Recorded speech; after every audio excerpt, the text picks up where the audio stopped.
The Culture Pop Podcast is brought to you by the law offices of Jacob Emrani.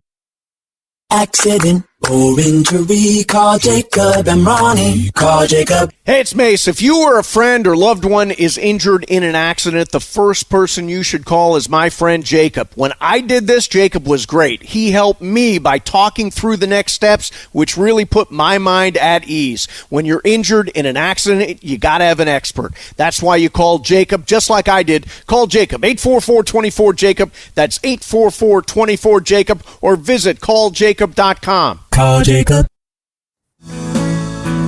Hey, everybody. Welcome to the Culture Pop Podcast. I'm Steve Mason, along with Sue Kolinsky. Sue, what's up? What's up? It's hot. Yeah, it is hot. So damn hot. Yeah, I saw today that, and I originally doubted this, it was 152 degrees at the airport in Tehran. Can you imagine 152 degrees? How does anybody even survive something? Like, how do you breathe? You walk outside, you must, I know technically it's not the boiling point, but I mean, it must feel like you're boiling. And people are wearing long sleeves. Yeah. Oh, yeah. That's true. They're wearing a lot of garb in Tehran. There is a lot. So I want to make sure everybody knows, first of all, you can join our Culture Pop community on Twitter. We've been in there. We've been talking about the Emmy nominations. Just search communities for Culture Pop Podcast, and we will pop right up. Also, we are still, we have T-shirts. I forget when this is actually going to be on, but we got Culture Pop T-shirts. Sue, I've got you a Culture Pop hoodie that I will send to you. Great. I can't wait. And what we're hoping you will do, because we are building the show and we're trying to grow the show, and the more comments and likes and 5-star reviews we get, the better it is for our standings with Apple and with Spotify and with YouTube and all that stuff. So if you leave a comment and a review on any of our platforms, particularly Apple and YouTube, and send us an email, and let us know what you did and what you post, we will send you an official Culture Pop Podcast T-shirt. So after you post, make sure you email us, maceandsue@gmail.com. maceandsue@gmail.com, and we will make sure to get you a T-shirt. Now, is that an ampersand? No, it is not an ampersand. Okay. That's a very good question, though. Okay. I don't think you can have an ampersand in an email address, if I'm not mistaken, but okay. Yeah, so it's no ampersand, spell out and. I am so excited for football season. Oh man, this is my time. Yeah, just for me, life is just better during NFL season. Every Sunday, week to week, with my favorite team, the Los Angeles Rams, and I'm really excited today because we are joined by the Chief Operating Officer of the Los Angeles Rams, Kevin Demoff. Kevin, thanks a lot for doing this. My pleasure. What an honor to join. So this is highlighted my week so far. Oh, nice. Well, this interview is going to be a little bit different from the stuff we do on the radio. I kind of want to figure out who you are, follow your history, that kind of stuff, if that's cool. We'll find out if it's cool. I guess we'll roll along. And if there are parts of my history I want to delete or I don't think are cool, I'll just forget about them. I don't blame you. I will do the same about my life and career. So your dad is legendary super agent Marvin Demoff. And as a kid, when did you first realize that your dad had this really cool job, this great way of making a living? I would say probably the first time I actually really remember it was now become infamous, the 1983 draft, NFL draft, when, the Elway to Marino 30 for 30, I think, did a great job of capturing that. But yeah, that was the legendary NFL quarterback draft, right? I think 5 or 6, drafts, 3 Hall of Famers. But I remember, you have to go way back in time to the early 80s when the draft was on Thursday mornings, only on ESPN. It was at 8 a.m. start. So on the West Coast, it was a 5 a.m. start. Oof. And so we would get together in our family den in our pajamas with, kind of bagels and donuts and whatever you could have. And we'd watch the draft. And I remember, though, that draft, not knowing everything that was going on, too young to understand the trade machinations and what's going on with Elway and Marino. But the number 2, I think it was the number 2 or 3 pick, Kurt Warner, the running back. Yeah. Was was actually at our house for the draft. Oh, wow. Kurt Warner from Penn State, I think, right? Penn State. So he gets drafted. He's all excited. And he and I go to the backyard. We start shooting baskets.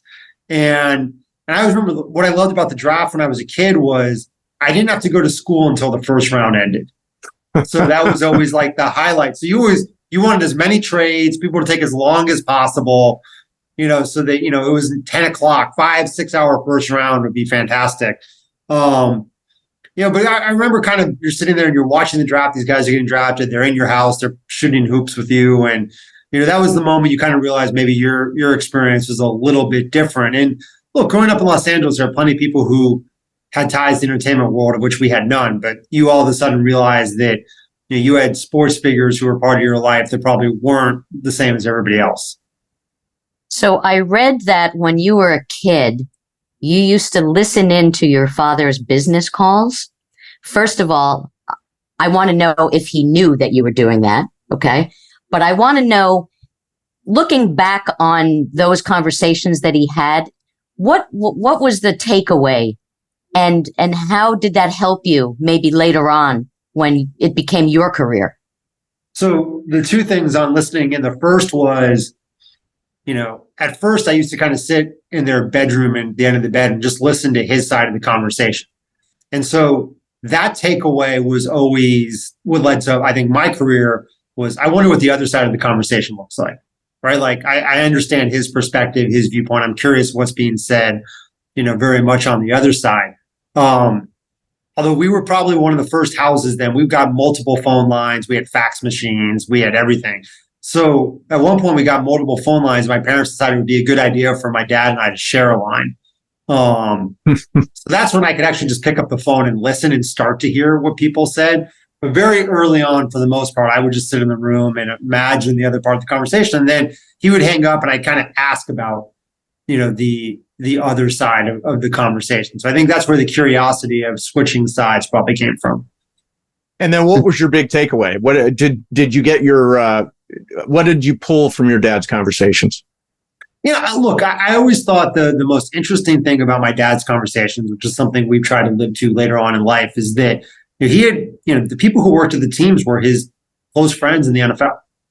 He wasn't close with other agents. I mean, it's a very competitive, different business, but he had great relationships with people at the teams. And you started to realize that was how you could be most effective, both on the team side and the agent side, is you could build those relationships across the aisle, basically, where you could have trust and respect and true friendship. Even at times you would go head to head. So did you know as a kid when all this is going on, did you say, I'm going to work in sports? I'm going to do something in sports?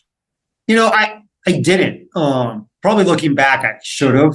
Although, to be fair, not to, make you feel threatened, Steve, I really want to be a broadcaster. Yeah, you were an intern on Mason and Ireland at one point, right? I was, and I was on originally, well, fast forward, I was on the Rick Schwartz show.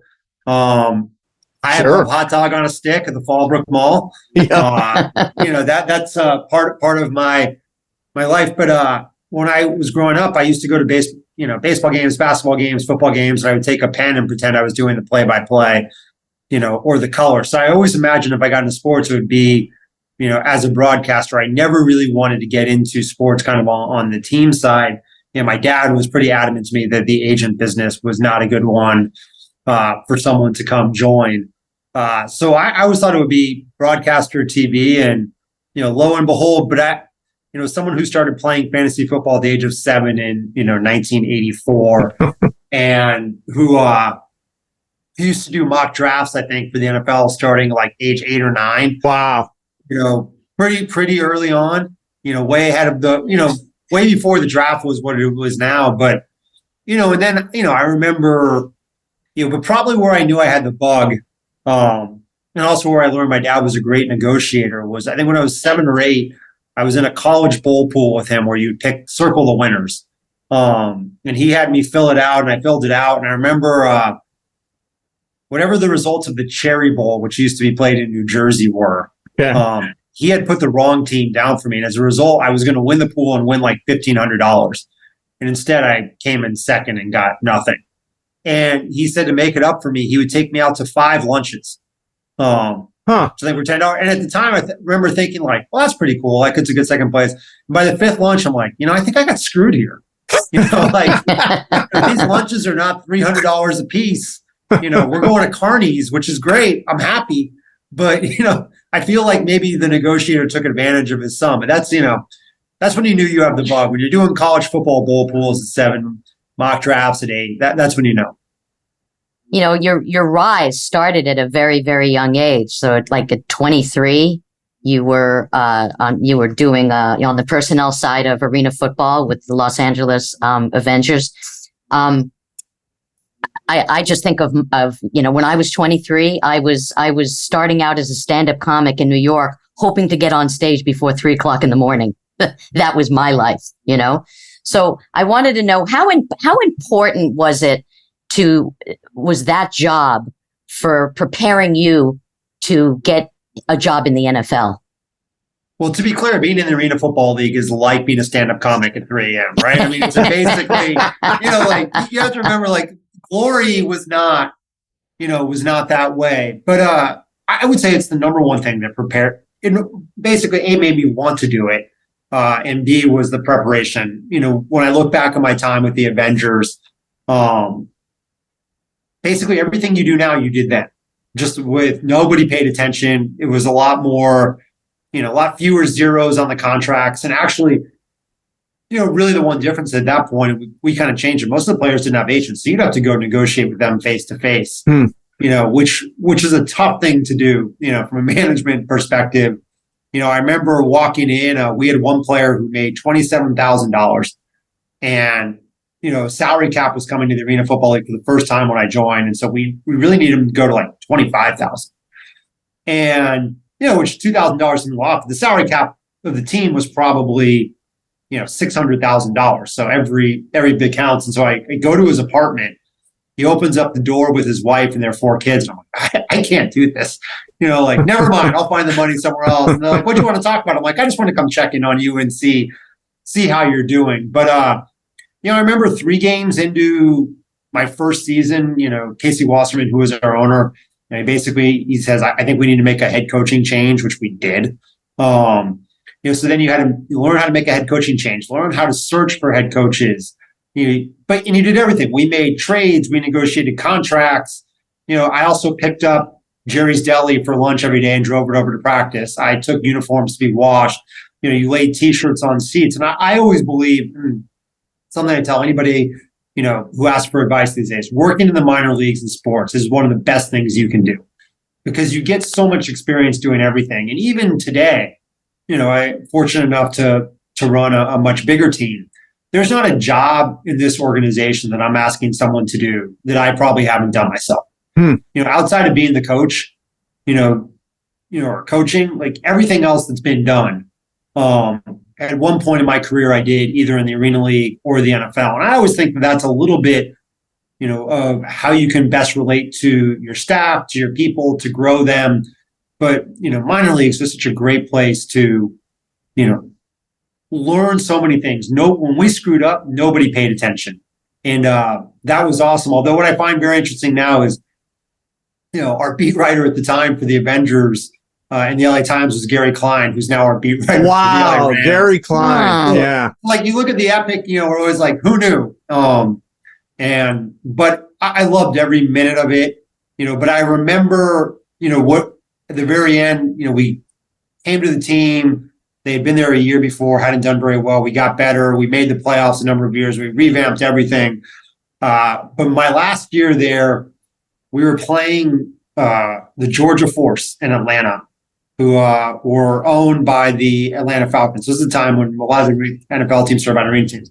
And we were probably the 2 best teams in the league going into that game. Probably, I think both undefeated or 1 loss. And it was 28-all with a minute and a half left. We scored a touchdown to go up 35-28. And if you remember the Arena League, you could kick the ball off the net for a kickoff and it was a live ball.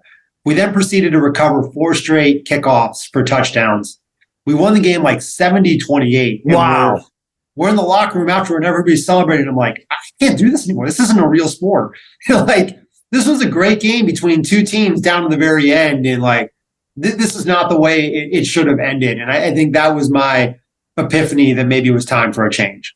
So from that point, you make a connection with the Tampa Bay Buccaneers. And at least from what I can see, your senior assistant was your title, which seems like sort of a catch-all. What did the senior assistant actually do?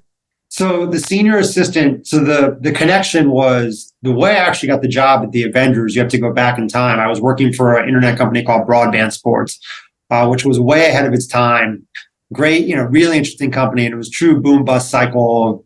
I joined in 1999. I was the 30th employee in. When I left to go to the Avengers 9 months later, there were 300 employees, and it was the number 2 projected IPO on Wall Street. 9 months later, they were out of business. Oh, wow. So you got to experience the boom bust. Thankfully I wasn't there for the bust, but at the time for the company, we were building, one of my jobs was to help build NFL websites. So the team, at the time, teams didn't have enough websites. So we actually built the first Cowboys website, which was one of my first projects. And even now I go surf it every now and then. Still has a lot of some of the architecture. But we then wound up pitching the Raiders and the Packers and the Dolphins and all these people.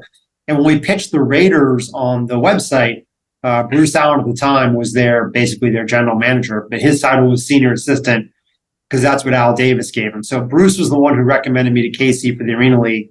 When he left to go to Tampa,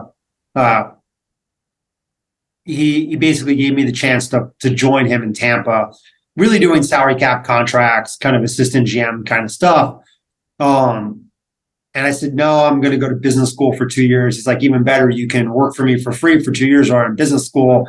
So I did, which was probably not the smartest decision of my life. Seems to have worked out. It worked out, graduated and joined him. So, as I'm leaving, I'm like, well, what title are we thinking? I'm just trying to think of, been in business school, everybody sees cool jobs, lofty titles. And I'm like, what about director of football strategy? And I remember looking, it's like, well, that will imply people think we didn't have a strategy before. He goes, what about senior assistant? My title in Oakland. Then no one will know what you do. And I'm like, sure, great. Happy to do it. So that's how it came about. But it was really a role kind of on the football administration operations side, doing salary cap contracts, personnel, and all of that. And then after that, you went to St. Louis. You went to St. Louis to work for the Rams. Now, at 39, you were a key player in bringing the Rams to LA when so many people before you failed. What was it about you? What did you do that was different than everybody else? Well, I worked for Stan Kroenke. That was the difference of what we did. That was everybody else. Without that, that's the driving force. I was fortunate to be part of that group and play a role in it. But without his vision for what Hollywood Park could be and bringing the Rams back, it would have suffered the same fate as everybody else. I think the only advantage probably I had at the time was having grown up in LA, having an understanding of, the Rams and Raiders left when I was a senior in high school. I think understanding what NFL football was like in this market was a little bit of a differentiator probably within the NFL spheres when we were bringing the team back. But also, I think there was this element of, every proposal, and you could probably go through from Irwindale and the Raiders to the Hacienda in Carson to Farmers Field, they all had one missing component, which was they came from real estate developers or cities or groups that didn't actually own a team. And so truly the difference in the Rams coming back was you, for the first time, had the team owner and a real estate developer were the same person. Right. So right. basically you were able to get rid of, I always said in a move back to LA, and this was a challenge, three groups, the pie was only large enough to satisfy people. And the groups were, you had the NFL, who was always going to demand a relocation fee. They were always going to get their cut. Then you had the team, and ultimately you had the developer of the stadium or the real estate. And truthfully, there probably wasn't enough dollars to go around to satisfy both a team and a real estate developer. And I think if you look at what happened in the city of industry, in Carson, even with AEG and Farmers Field, the breakdown was always, okay, well, if the real estate developer is taking the risk to build a stadium and paying for that, then they either needed a portion of the team or a significant cut of the revenues. From a team perspective, it was always, well, if we're bringing the team, you don't have anything without us. And I think that gap was always the trouble. Where Stan was able to solve that as a preeminent real estate developer and owning a team was, okay, I'm the same person.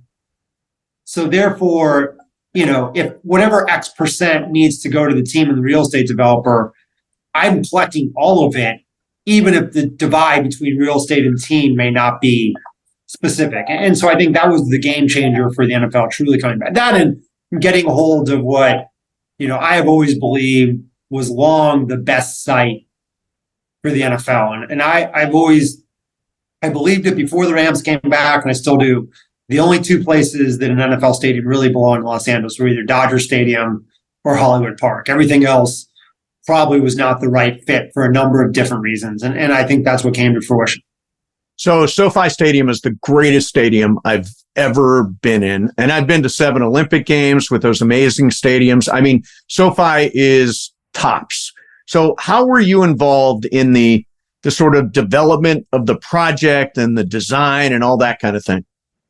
Well, I remember, once we acquired I would say all 300 acres. It was piecemeal, 60 acres at first, and then 240 acres. Once we had all 300 acres, I remember there was a conference room in Denver where we met with architects and land planners, real estate folks, myself, and we were all around the table for the first time. And it was like, okay, now what do we do? We have 300 acres.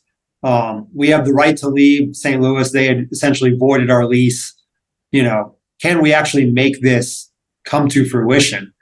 And, the idea was, okay, Los Angeles is the entertainment capital of the world. How do we make it, the greatest sports and entertainment complex that's ever existed? I think Stan was, very clear that his vision was you can't undershoot Los Angeles. This has to be the greatest stadium, to ever exist. And so we all kind of started pulling together, ideas and what happened. And really HKS, or architects, who did a fantastic job, took the lead. But a lot of us were basically, well, it has to be, open air.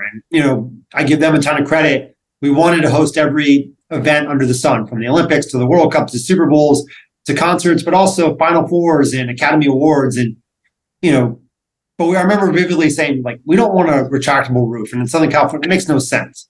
Yeah. I think the building has to be an open air building that hosts these things. And they came up with the idea of a canopy roof and an open air build, which I think to this day, people still ask me my favorite thing about SoFi. And I'm like, it's an open air building that's completely protected, right? Like, when you're sitting in your seats, you feel like you're in Southern California, but you never have the, I look at, unfortunately, the college football playoff championship where we had torrential amounts of rain, record for an hour, but the game could be played without incident. Right. I think that was the amazing, thing. So, our job was to work with the architects, and, it was pretty funny. For a year, we were all working on this project, and before we announced the stadium project, and HKS had, this office in Dallas, and they had the two main people worked out of a supply closet. Wow. And, nobody really knew, what they were doing in the closet, what was going on. It's like you'd come down and you do, this project. But I remember vividly, one of the coolest things we did, the project was we came, at one point we all flew to LA and we toured Hollywood Park, about 20 of us. But at the time, no one knew who owned the land. All the people who were working on the project knew is, there was a chance for a football stadium. And so, and one of the actually design drivers of SoFi Stadium now was we climbed to the top of the grandstand at Hollywood Park. We're like, these are unbelievable views. It was a clear day. You could see Malibu, the ocean. You could see the Hollywood side. You could see the mountains, out in San Bernardino, Long Beach. We're like, we need to preserve these views. And so we're kind of working through the process. That was one of the ways. Now, if you look at the open air where you stand on level 6 or 8, you can see out and around. But we went back to these offices, and so people wouldn't know who the owner of the project was. They just called and said, this is our summer intern, Kevin. And so we're kind of sitting there in the project, and, they go through a design ultimately. And this was really a layout of all 300 acres. And I said, one of the ideas we have is this would all be like a star, and then it would shoot off in 5 elements. And they were really excited about this proposal. And I kind of stopped and I said, I don't know what team you're looking at bringing here, but it's probably not the Dallas Cowboys. Yeah, right. A star is not what you're looking for. Right. Some other team might not be excited about a star design? And have you thought about this, and that? And someone said, you're pretty vocal for an intern. And, after the project was announced and we met with them later, they're like, all right, so you're not an intern. You actually run the team that was, we're trying to bring it back. Yeah. That was, I remember the moments you remember that would, have some levity along the process. That was one. So when it comes to the fans, what's the most important aspect that you can do for the fans? Look, the most important aspect you can do for the fans is build a winning franchise that they respect on and off the field. At the end of the day, fandom is going to be irrational, crazy, passionate, and you want that, right? It's going to have ups and downs. Like, that's the joy of being a fan. If it was all fun, nobody would do it. No one would be fanatical about the experience. And so I think, deep down, you have to give the fans an experience that they can believe in, that they feel part of the journey on and ownership. But but at the same time, I remember when I left college, the first year out, not only did I work at the internet company, I used to be a writer on the Fox Sports Net NFL This Morning show. And so I was basically Chris Meyer's writer right hand. Got it. And the show was started off, it was Marv Levy, Chris Spielman, and Jackie Slater. It eventually morphed and brought in Michael Irvin. That was his first TV job. Jay Moore. I mean, it spanned the gamut. But Marv Levy was awesome. Like, you talk about one of the world's best human beings. He was a character. He was a character. And so he would fly from Chicago to our production meetings on Fridays, and he'd have his old school NFL pigskin briefcase, and he'd open it up, and he'd have all of his prepared jokes, for the show, which were great. And they were they weren't even dad jokes. They were, 80-year-old coach jokes, which were awesome. But he always used to say, and his saying was, and he'd say this a lot, he's like, once you start listening to the fans, you should be sitting with the fans. And, it was fairly trite, but I think there's some truth to that. And I always say, deep down, I was saying, Stephen, I listen and read everything about our team. And I would say 90% of what the fans harp on is what keeps us up at night. And if you really want truth serum, they'll poke at your deepest, darkest fears before your mind will ever go there. Right? That's just the basis of the fandom. And so I always say, fans are really good at identifying problems.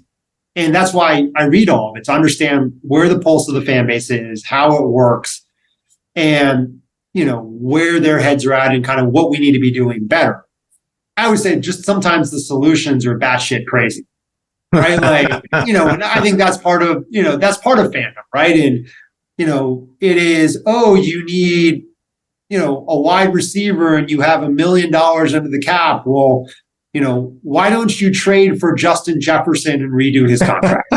Right? Of course you can do that, right? But it's you should sign a player who's a minimum salary benefit receiver at $1 million. It's well, what if we do this, and that's what I love, the passion, but I think deep down, fans are never going to agree 100% with what you do. They probably aren't even going to agree 60% with what you do. I just think they have to feel connected to the team, and that that their voice can be heard, even if not immediate, even if not, that you listen to every decision they make. It is always about respecting where they're coming from, and understanding their viewpoint. And I think if you do that, as a leader of the organization, and you infuse it throughout your building, your staff understands that fandom is important. Because the number one thing we can do with the Rams, besides win games, is grow fandom. That is, the two priorities when I wake up each day: how do we win more games? How do we get more fans? That's the only thing that ultimately matters, to me, in our scorecard. So one of my life highlights, you talk about giving people something to believe in. One of my life highlights will always be February 13th, 2022, when I got to be there for the Super Bowl and beating the Bengals and all that stuff. It was such an amazing day for all the fans, but for me and my partner as well. I can't imagine what that felt like for you. And to go full circle, what did your dad say about it? The one thing I always said, I probably wanted to win a Super Bowl more for him than I did for me, right? Like in his lifetime, and he's fortunate, he's in great health, he's 81. But, the thing that I always, and I think this gets back a little bit to the psychology of why I wanted to do this side is, my father was fortunate enough to represent some great players, Dan Marino, John Elway, Junior Seau, Tim Brown, you could go down the list, but like he could never help them win titles. He could do his best maybe to move some clients to a team, to get a coach, but at the end of the day, he couldn't be the person who helped make it. And I always say, like, it's a travesty that Dan Marino didn't win a Super Bowl, right? And you think about going in a second year and never getting back. Yep. And even John Elway, for his entire career until the last 2 years, hadn't won, been 4 times and lost. And I always saw his disappointment with not being able to deliver that for them. Like that was the limit of his power. And so when you got into the team side, not only is it your job to, build a team that can win a Super Bowl, but that was always what I thought was the difference. Like if we could build a Super Bowl champion, he could feel like he finally got to put together a championship team. And, he's one of the people I respect the most. I listen to the most. He's so wise. When you have the down moments, he's right there to kind of not just pick you up, but talk you through it. And so for me, the idea of winning a Super Bowl for him, being able to give him a ring, being able to hand him the Lombardi trophy was far more important than it was to me. I'm fortunate enough, I'm young enough that I think you always think you'll get back, you'll have more chances. But, the fact that we could do it in Los Angeles at home, and my dad's 81, he's lived in LA his whole life, within like a 5-mile radius. Like he is LA through and through, for him to see this happen in LA at the Super Bowl with the Rams, and us was awesome. And I remember, after the trophy ceremony, family coming down on the field and being able to give him a hug and just saying like, we were able to do this. And seeing him at the post-game party holding the trophy, just the pride. And finally, being able to get him a Super Bowl ring was awesome. That's really cool. That was the part that, for me encapsulated what the journey was like. We always ask actors when they're cast in a movie, and they're and they're shooting the movie. Do you know how great it is? Did you ever have a vision of how wonderful this was going to be and how successful the film was going to be, and especially if it wins awards? At what point during the season did you think we really have a shot at winning the Super Bowl? It was an interesting season because it had such ebbs and flows. When we beat Tampa Bay at home in week 3 and Tom Brady was coming and the place was packed and we beat him pretty emphatically, you're like, okay, this team's for real. This team's actually got a shot. And we started 7-1, but after that we and I don't want to say like we played a bunch of teams that weren't very good for a while. And then we hit this patch in November where we didn't win a game. Which was scary. Which was scary, right? And I mean, we went through a bunch of changes and you righted this ship. But the moment I would say that came back to it was, we lost 3 in a row. We played the Jaguars coming out of it. They weren't very good. Urban Meyer was kind of at the last stages of his tenure. That was kind of a get right game. But then next week, we went to Arizona, and they were, I think, 11-1 at the time, number 1 record in the NFL. We're there on Monday Night Football, and if they won that game, they clinched a playoff spot for the first time in forever, and pretty much the division over us. That morning, over the weekend, we had started to have a COVID outbreak. I mean, it's hard to process these things now. Yeah. Rob Havenstein was out, Darrell Henderson was out, and that morning, we learned Jalen Ramsey, Tyler Higbee, a couple other people couldn't play. So we were down 6 starters. Going in, at that time, it was our biggest game of the year. And I remember vividly Matthew Stafford looking it up, and we're in the hotel kind of team area, figuring out like, who are we sending home? How are we getting these players home? What's going to happen? I remember Matthew looking at everybody's like, I got this. And it was this cool moment. He's like, we'll be just fine. We came out and we played really well against the Cardinals. We won that game convincingly. Matthew played amazing. And that kind of started. We won 5 in a row. We ultimately lost to the 49ers in week 18, which probably was the most crushing, at the time, it was terrible. Most crushing loss I'd had as a Ram. Yeah. Even more so, I'd say, than the Super Bowl in, 2019, which was you were up 17-0. You're finally putting the hated 49ers. You were knocking them out of the playoffs. You were going to get the 2 seed, all these things.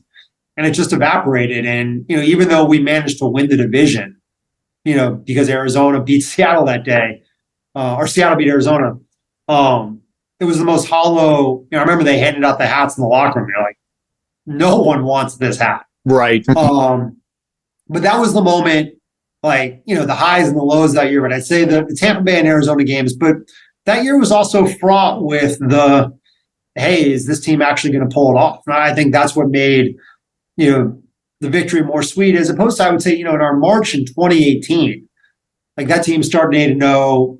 You had the Chiefs game. That team always had this air of, invincibility that you thought that you would get there. 2021 had some of those moments. You knew you had a really good team, but it was, it was going to be a difficult slog. And I think that was the great part about winning that title, is you felt like you earned it. So I hate the 49ers. Just hate them. It's my least favorite team. I get really pissed off when they show up at SoFi Stadium. And it bothers me. I wonder how you feel when you see a lot of red in SoFi Stadium when the 49ers come to town. It bothers me, right? I think, as you said, as a competitor, it's going to bother you. As a fan, it's going to bother you. But I also, look, I think you have to be a realist about how these things work, which is this team was gone for 21 years. And even before that, I would say, you have to go back. The team left Los Angeles physically in 1979 and went to Anaheim. Yes, they were the LA Rams. So this team was basically for 35, 36 years was not in Los Angeles. In that time frame, the San Francisco 49ers were one of the best teams, of that time period, certainly in the 90s. Not so much after that. There were a ton of people who grew up here that they grew up as Niners fans. There were a ton of people from the Bay Area who moved here. There were no other options. And so I think I look at the 49ers in 2 ways. One, which is I have begrudging admiration for their whole arc as a franchise and what they've accomplished. And they're one of the groups you look at as an NFL franchise and say, you need to go beat that and surpass that. Doesn't mean I don't hate them now. Doesn't mean, I don't compare or, revile them in so many ways, but I do respect their franchise history and what they've accomplished. I also think it's a great reminder. We've made tremendous strides here in Los Angeles since we've come back in 2016, but the amount of red in the stadium is also a reminder of how far we have to go, right? Winning the Super Bowl was not the be all end all for this franchise. And it wasn't just one Super Bowl and SoFi Stadium and you've made your mark. To me, we'll know we, reached what our capabilities are in Los Angeles when that stadium's not as red. When our fans aren't selling their tickets to 49ers fans or right. Packers fans or Eagles fans. But, look, at the end of the day, and Los Angeles fans get a bad rap across the board. I truly believe that. Having grown up here, but I can look at the World Series, Red Sox, Dodgers, when Red Sox fans filled Dodger Stadium. Dodgers don't have a fan base problem. But this is a market where half the people are from somewhere else. And then I think if you expound that from an NFL perspective, for a whole generation, there was no team here for people to root for. And, we not only have to win fans today, we have to make up for 2 decades of missteps. And even fans who grew up Rams fans still, feel the pain of this team moving away. And, so I always view it. Do I hate seeing red? Yes. But it's the challenge to us that it's not just magically going to go away. We have to earn turning that stadium 100%. So the preseason's in the rearview mirror. what's life for you right now in the position that you hold on this team? Because I always wonder, is there ever really an off season for what you do? I mean, there is and there isn't, right? Like, one of the great things about my job, when football's busy, kind of the business side is maybe a little bit quieter. When football side's quiet, business side is humming. And I think you have to enjoy those challenges. The last week of June, the first week of July are truly the downtime in the NFL. The players are gone, kind of the world slowed for a halt. So you get away from that period of time and you get to refresh and reflect. But like, I love this time of year, like getting ready for training camp, with the art of what's possible. The great thing about the NFL is all 32 teams walk into training camp thinking they have a chance to win the Super Bowl. All 8 teams who finished in last place a year ago know the history of worst to first, and that, 1 or 2 teams do it every year. And I think there's some sports where you might be small market, small budget, and you wake up and your chances of actually winning a title are pretty remote. Especially at baseball, to me, strikes me. The NFL isn't like that. And, every year there's the Cinderella story that people wonder, why didn't we see that coming? And right now, every team that maybe had a down year last year looks and says, that's going to be us this year. And, and I think especially this year, we've had such a different offseason for the Rams, pretty, quiet by our standards, much younger, much different. The energy and talent we saw in the practice fields in Thousand Oaks in, May and June, when people see that, I think for the first time in Orange County at training camp, I think they're going to be a lot more excited about this team than they think they might be. And I think that's the fun part. I'd say for the last 5 years, maybe 6, we've walked into training camp. I said it's probably 5, certainly 5 or 6 as Super Bowl contenders on paper, whatever that means. That's a different atmosphere than getting to go prove yourselves to yourself, to your fan base, and to the world. And I can't wait for people to see, the 2023 version of the Rams and what's going to be possible, because I truly believe people will look back at this year as the foundation of the next Lombardi Trophy. All right. I want to ask some hard-hitting football questions. You ready? All right. Okay. This is an easy one. What's Stan Kroenke like? His nickname has been Silent Stan. Is he funny? Is he charming? Is he quiet? What's Stan Kroenke like? He's awesome. I think if you work for a team, you couldn't ask for a better owner. Let's talk about the run he's had over the past 18 months. Yeah. A Super Bowl, a Stanley Cup, an NBA title, second place in the Premier League with Arsenal, and a Champions League appearance, hosting a Super Bowl, hosting a college football playoff, hosting WrestleMania, hosting a Gold Cup, and then, the lacrosse team won the title too. I always have to add that in. He's an elite competitor. I would say like that. That's what, to him, you have to win, but he wants to do it.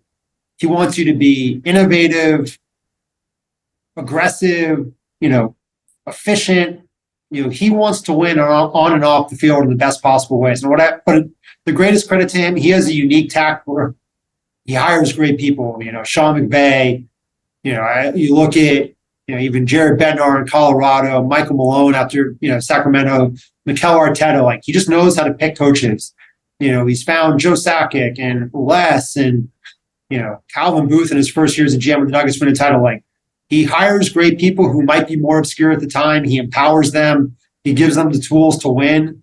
And, as long as you have a vision that I think is, I don't want to say it's scientifically proven, but it's clear and concise, he'll back it and he'll back you. And I think as a boss, as an owner, he'll do that. And when he's got the chance to go win a title, he's going to make sure he puts every resource possible to go do that.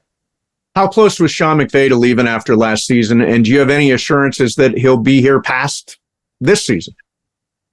I don't think he was close to leaving. I think if you actually understood Sean and what drives him, I think going through the process of what he loves about coaching and what he hates about coaching led him to discover that he loves a lot more than he hates. And, that he was meant to be a coach. And I think he had to go through it, to truly understand this is what he wants to do in life and passion. Do I think he's leaving anytime soon? No. Do we have any assurances? No. But I don't view that as, coaching right now in any sport is a grind. What these coaches go through on a day-to-day basis, no offense, what the media puts them through, what fans put them through, they get paid a lot of money because it's a really hard job. And I think collectively as a society, I don't think you're going to see 30, 40-year coaches anymore. Like, I think 15 years is probably going to be max shelf life because the money's really good, and it is a terrible, terrible life at times. And unless we as a sports society, those of us who love sports, figure out a way to make it better on coaches and give them more work-life balance and perspective, like, I think we're going to rue the day we chase some of these guys off. And I'm not just talking about, the Sean McVays of the world. And I think, the Phil Jacksons of the world probably were the first to have it. They were a little bit older and, more accomplished. But I think you're going to see more coaches at a younger age walk away, given the grind. But, Sean is super talented. He'll succeed at whatever he wants to do in life. But I think you're going to see him coaching for a lot longer than people think he will.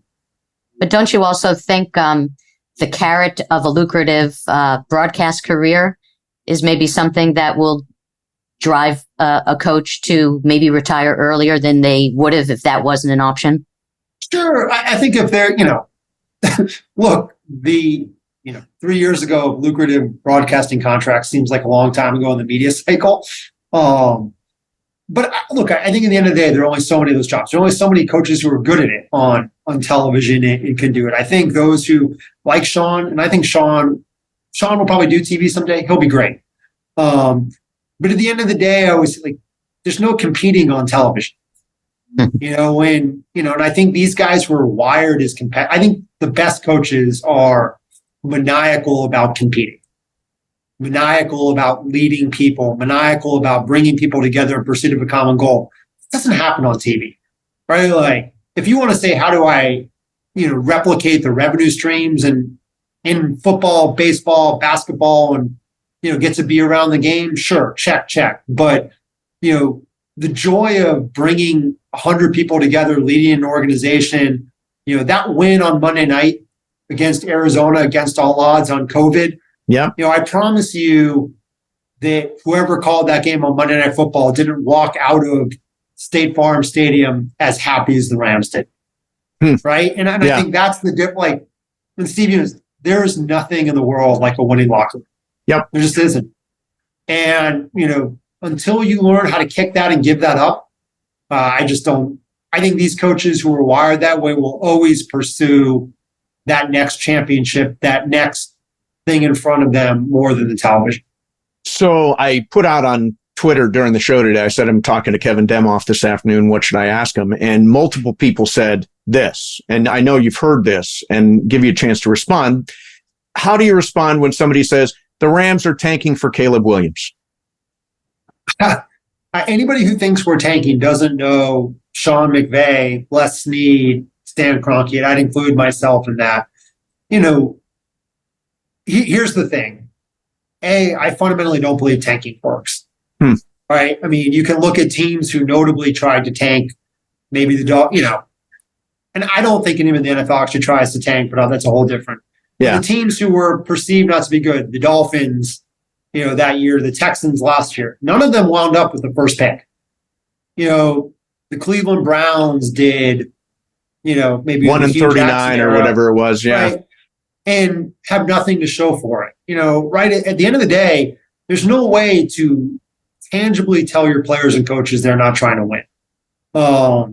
And look, I just fundamentally don't believe you have to tank in the NFL to have success. There's no proven formula that works. Sure, it's great to get, a transcendent quarterback if that's what Caleb Williams, winds up being. But, we just won a Super Bowl with Matthew Stafford. There are lots of different ways to win Super Bowls. And by the way, like, I don't know who the last number one pick to actually win a Super Bowl actually was. Right? Jared Goff got there. Right? But Patrick Mahomes was not the first quarterback taken. It was not, and you look at, you want to start to go through Jalen Hurts, second round pick. You want to start I'm not going to get into Tom Brady's 6th round pick. Yeah. I think Matthew Stafford is the last number one pick to win a Super Bowl. Right? And he was the number one pick in 2009 with the Lions. In 2012, 2022, he won a Super Bowl with the Rams. And I think when you look at Joe Burrow is an amazing player. Josh Allen wasn't the number one pick. Justin Herbert wasn't the number one pick. I mean, you start to go through, Dak Prescott, like the leading quarterbacks in the NFL, they're not number one picks. Right. And I think part of that, by the way, is the number one pick means you're going to a bad team, whether that team succeeds and how they build and what they do. But I think if you study the history of the NFL, tanking doesn't work. And so I think even as a strategy, if you're being honest with yourself, there's no proof that actually, the Dolphins, if they did that, they haven't won a playoff game since. The Cleveland Browns have won one playoff game since 16. I mean, lots of teams win playoff games. Winning one playoff game in 7 years is not the problem. And I think even if you look at the NBA, the 76ers legendary, or, in baseball, like it's a long slog to say you're going to do that. And, I don't know how you look your fan. I think it gets back to the question about the fans, whether they'll go for it. Now, I will say in the end, one of the crazy parts about sports that I think has definitely changed in the past decade is fans either want you to be a title contender or a tanker. This idea that a team, is going to be, just above 500, and if, may get into the playoffs in round one or round two in any sport, like fans don't want that. Yeah. Like they want it's the in between, right? It's it's 9 wins versus 7 wins, right? Right. Right. And, and so I think, if you look at, we're fans, whereas if you had told fans a decade ago, hey, we're a perennial playoff team, and I'm just picking, I'm not, they'd be like, okay, that's great. Now they'd be like, you should tear it down and rebuild and stockpile draft picks and salary cap space and all of these things, because what fans always want is hope. Yeah. Right? Deep down, fans want hope for the future, and tanking is hope in the future versus something now. And I think our job, this year is to give fans hope without doing that. Now, are we going to be younger, different? Yeah, we're going to be a lot different. But I will say this, not, hold me to it at the end of the year. Sean McVay has been our head coach 6 years. He's made the playoffs 4 out of 6 years. The only 2 years we missed were the years we went to the Super Bowl. Every year that Sean McVay was not coming off a Super Bowl appearance, we've made the playoffs. And, in 3 of those 4 years, we've won a playoff game. The only one in 2017 is, won the division, didn't. And, I think this team is a legit playoff contender this year. I might be crazy, but just because it looks different is that way. But, look, that's the crazy part about where we sit. This time a year ago, everybody thought we were a Super Bowl contender. Yep. Right? And we were nowhere near a Super Bowl contender. Yeah. So this year, I think people can look at it and say, oh, you're doing it. And look, if we weren't in LA, whether people would be saying that about Caleb Williams or, Drake May or, whoever may exist. And I'm probably not even supposed to say their names since they're underclassmen, but whatever. At the end of the day, they're special players, but you win Super Bowls as a complete franchise.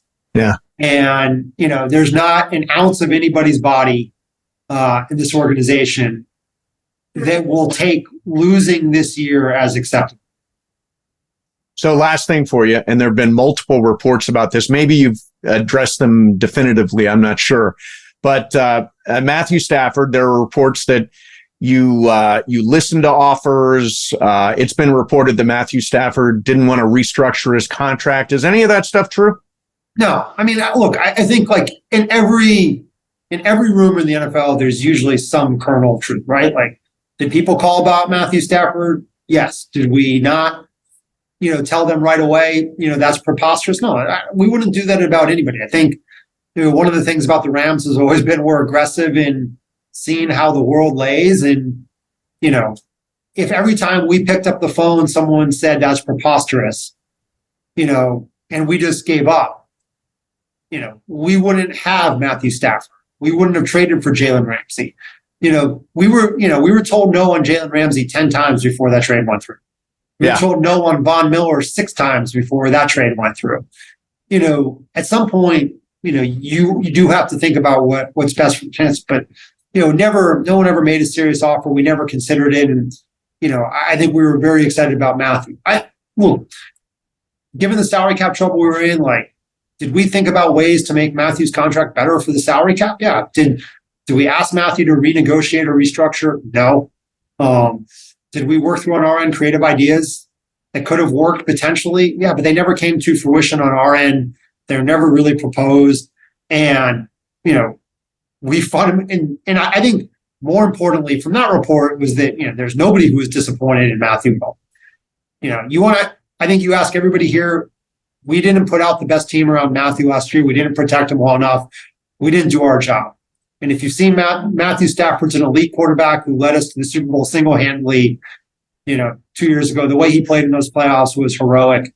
Made every drive play to win the Super Bowl. Last year was on us, not him. And if you've seen him this year, he looks fantastic. Good. So, did we ask Matthew to renegotiate and restructure? No. Did we, and I always say, do we actively seek to trade him to get away from the contract? No. Matthew, I think Sean made it very clear, as we sat down, once we went through Sean's process, it was, Matthew's our quarterback of the future. Sean sat down with him, walked him through that. And I fully expect Matthew, to be here, as our quarterback and playing great this year. And I'm excited that he is. And look, it would have taken a lot for us to consider, moving on from Matthew. And, I just don't think that was ever something that would have existed. But, I would always say, if someone called asking about my son and offered 5 first-round picks, you'd think about it? I think about it, right? Especially, on certain afternoons, when they're being a pain in the ass, right? So,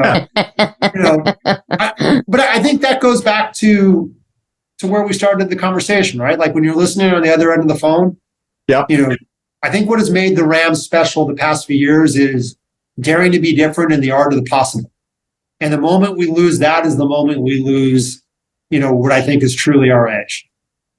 Well, listen, what I take from this is hope. I'm excited for the season, excited to see Stafford back out there on the field, excited for what's a really interesting schedule at home at SoFi Stadium. The one thing this comes up with Ireland and Jorge and Bergman all the time. They complain about the food options at SoFi. Now, can you address that?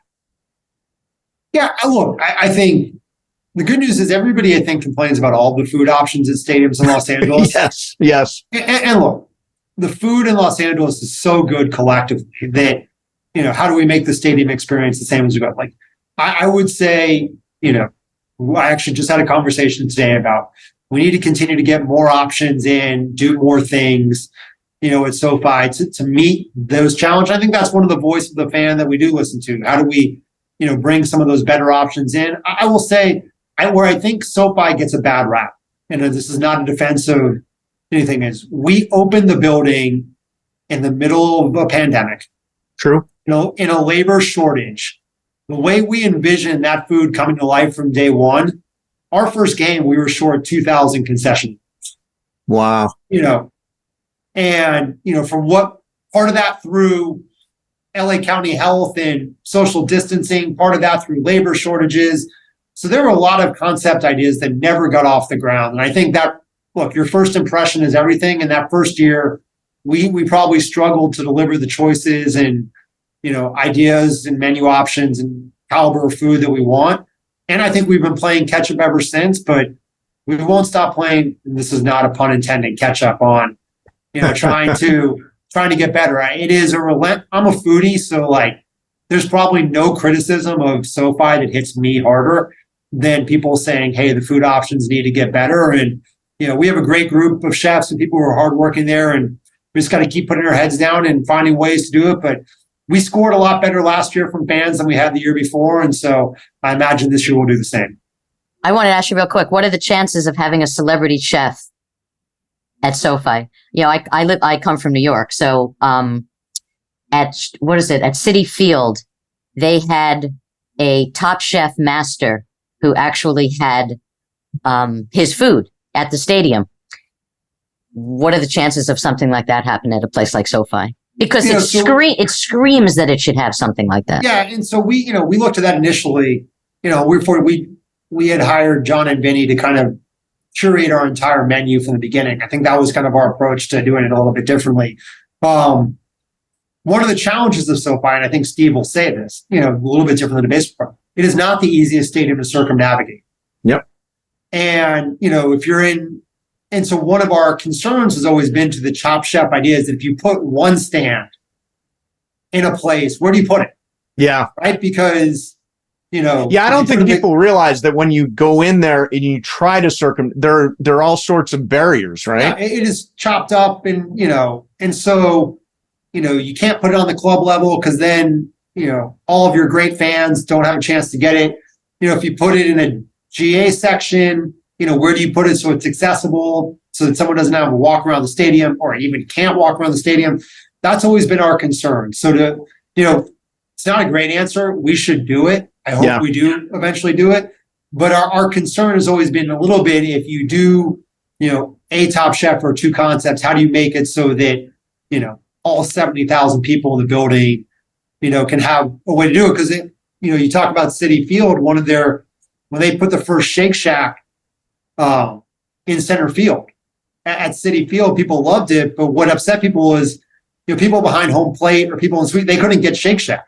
Sure. They're so they started having to try to figure out how you go buy Shake Shack and bring it back. You'd have companies who would bring like interns to the game for the sole purpose of walking to Shake Shack and back. If somebody brings an intern to a game to get them food, I want that intern to have a great time, watch a great game, and become a Rams fan, not just, be, a food waiter. So this is the year, whose house, Rams house? Do I get to do it? You've done it. Yeah, I did it during a very tough stretch, I'll say. And so, I will say this, Steve, we need to, get a comfortable lead in the division. Yes. Before I'm willing to let you try again. Or maybe preseason, or maybe once we've clinched a playoff berth. Yeah, I'm good for that. I'm willing to let you try again, but there have to be parameters. It can't be a game that, we desperately need to win. Right. So it's one where either first place in the division and it doesn't matter anymore. Yeah. That's perfect for me. Week 18, we're resting the starters. Yes, that's me. We're the number one seed wrapped up. The game doesn't matter. You're whose house, Rams house all day long. If we're, but to go back in time, we're playing the Niners, winner take all. Oh, yeah. You're nowhere near, nowhere near a microphone. Yeah, you're like on the Sports Illustrated cover, Steve. You're the jinx. I'm a jinx. because at the end of the day, right? We are all fans. We have, anybody who knows me knows, I have lucky clothes. I know every shirt, what I have worn, and every pair of socks, what we wanted, what we didn't. I'm very superstitious when it comes to that. So things like this, you just can't leave the chance to be like, oh, it was an off day. We got blown out by the Buccaneers that day. Oh, we came all the way back and lost. Correct. That's exactly what happened. But Steve's record is 0-1. 0-1. If it's a game that I need to win, I'm going to someone who's undefeated. Yeah, I hear you. Listen, Kevin, this has been great. Great conversation. Great to get to know you a little bit better. I'll definitely be talking to you on the radio. I'll see you at training camp. I'm excited for the season. Thanks a lot for doing this, Kevin. I really appreciate it. Our pleasure, Sue. Thanks you asked the good questions at least. So now I know how the labor is divided. You know how this show works. Exactly. How this show works. So thank you, guys. And there is virtually everything you need to know about the Los Angeles Rams for the 2023 season. Kevin is a great guy.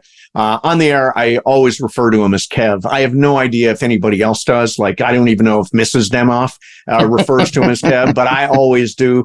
He's a great guy. And now you know a little bit more about him, his background, his dad. I thought it was a really cool story about winning the Super Bowl and thinking it was for his dad, which was really, really nice. Yeah. One thing that I wondered, because when he came on to the Rams, that's when Jeff Fisher was renegotiating his contract, and Jeff Fisher was his father's client. And I wondered what it was like having to negotiate with his father. Good question. Yeah. Well, Kev did fire Jeff Fisher, thankfully. Okay, there you go. After the 2016 season, a miserable season at the Coliseum, filled with unforgettable games. Yeah, I'm looking forward to big things this year. I am hoping for the best. I think they can get to 9 wins and get into the playoffs. Obviously, Kevin feels like, they're not in the middle of tank mode, as a lot of people think. They're playing to win games, and I'm excited to be there for a bunch of the wins. And if I'm lucky, you get my tickets. Well, I can maybe go to a preseason game is yours. Preseason game, which preseason game is yours. Generously offered last season. So yep, Sue and Tom, you will be back there. All right, thanks for everybody for listening to the Culture Pop podcast. Don't forget you can subscribe on Apple, Spotify, and at stevemason.com. Also, you can subscribe to our YouTube channel. Go to youtube.com and search Culture Pop Podcast. Thanks a lot, Sue, and we will see everybody next time on the Culture Pop Podcast.